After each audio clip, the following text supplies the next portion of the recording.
Hi guys!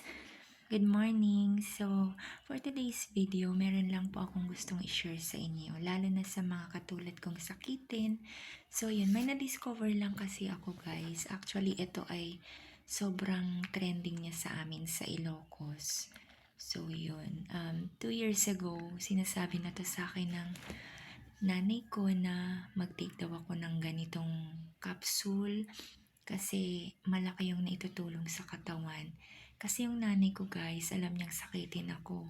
And honestly guys talaga,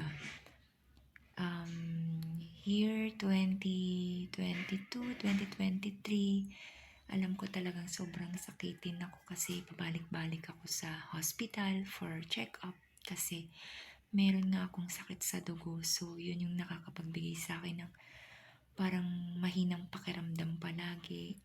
Yun, tsaka maraming pasa-pasa sa katawan. So, ayun, nung sinabi sa akin ng nanay ko yun, sabi ko, sige, try ko pong maghanap dito sa pharmacy dito sa Laguna. So, yun. Di nag-try akong pumunta sa pharmacy. Wala talaga guys. Wala pang nakakarating dito. So, yun.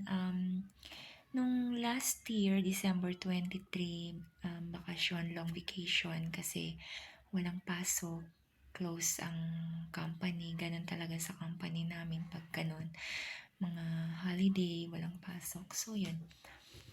Umuwi ako sa province ng December 22, nakarating ako sa amin ng 23, and from that day, nag-try nga akong uminom ng capsule. So, ito siya guys. Ayan. Ito yung matagal lang sinasabi ng nanay ko. And, ayan, bawas na din siya.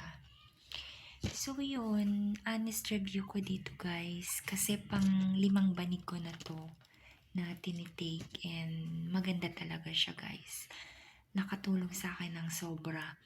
Yung dating laging mahina yung pakiramdam ko, nag-improve siya. Yung parang ang lakas-lakas na lagi ng pakiramdam ko. And yung sa during period ko naman is nakaka-experience ako palagi ng dysmenorrhea. And honestly, nag-start nitong January na nagkaroon ako pero hindi na ako nagka-dysmenorrhea. And yung guys, kasi di ba nagkapasa-pasa ako palagi before, during, and after ng period ko.